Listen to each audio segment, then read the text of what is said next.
up, everybody? So welcome back to the shop. Had to make this video. It's late. It's like on 11:30. Real fast. I was working on the blue car, doing brakes on it. Got calipers for it. Went back to the gray car, and this is gonna be a really fast go over of. I have the car running now. It actually runs halfway decent. It's got a few misfires on it. Doesn't run great, but it fires up with basically what I did at diagnosis, start to finish, was fuel pump. It had no fuel pressure. Checked all electrical stuff for the fuel pump. Was all good. Went to the fuel pump in the back, put power to it. Didn't turn on. Dropped the tank out. Pulled the fuel pump out. It was fucking rusted solid, so I put a fuel pump in it. Put it back up. Had good fuel pressure up here. And it run for a few seconds and then die. Tons of like brown fuel in the line, so I went back there, did a fuel filter right away. The old filter's all full of crap. Blew out the line, had stuff below out of it, put it all back together. Same problem, it'd run up and then die. Then it started to not run at all. And I would have good pressure up here at the gauge. You know, I'd have, well, that's low now, but before it'd be at like 50 or 45, 50. So I'm like, okay, injectors are not firing at all. So then I went to, okay, well, there's probably something stuck at the injectors. So a few days ago, last week, whatever, pulled the fuel rail off of it, and I blew the rail out, and it was clean as a whistle, nothing in there. So and I'm like, okay, either injectors are stuck shut, or it's an electrical issue with the injectors. So I put all back together a little bit ago. The injectors, from what I could look inside them, they looked fine to me. So I put the rail back on, put everything back together.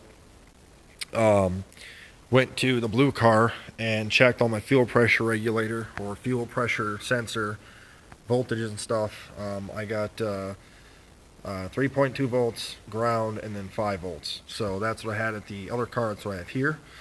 Checked all my fuses. Then I was like, all right, I'm just going to call it a night. And then I'm like, you know what? There's got to be something here that would cause this thing not to fire the injectors. Here's what I found, and if you're having this issue too, don't neglect this. This main harness right here on this car, I went and looked at it, pulled right off. This was never tightened down. I don't know who or what did what with this. This was completely loose and pulled up. It was barely making a connection. This goes to your injectors, your coils, all that stuff. So I tighten this down, and let me show you what she does now. It does not run great. You know, it's got several issues, no mid pipe, no O2 sensors, and what have you. But it does run. Might take a couple of seconds to get her going.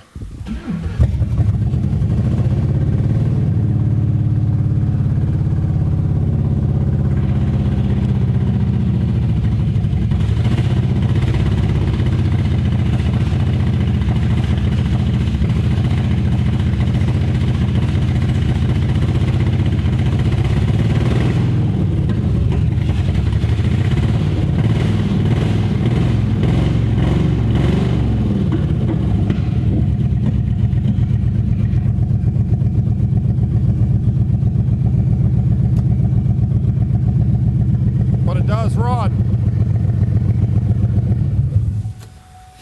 So we officially now have a running car.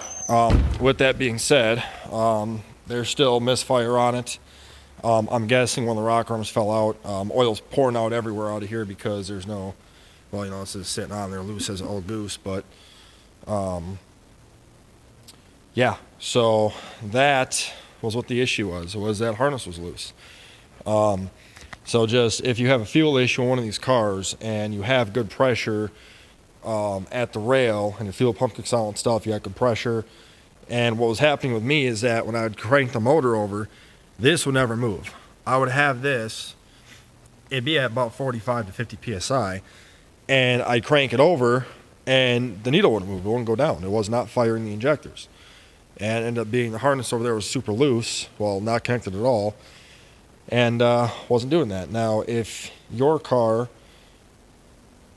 is firing the injectors, let's just say that you had, key on, engine off, you're running it at 50 pounds and you crank it over and it goes down to 32, but your car still doesn't want to run right, well, your injectors are firing, most likely you have a vacuum leak. Now, what I did do on this car too, this emissions hose is super dry rotted. I had thought maybe that was broken somewhere causing a lean issue, so right here I put a cap over it.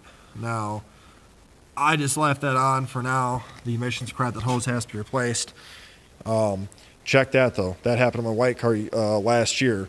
That hose rotted out down in the fender, causing unmetered mass air going past the mass airflow sensor. So we finally figured it out. I got it to run now, so now tomorrow, get a valve cover gasket, valve cover, put it on there, and slide this thing back together, and she should be able to run and drive.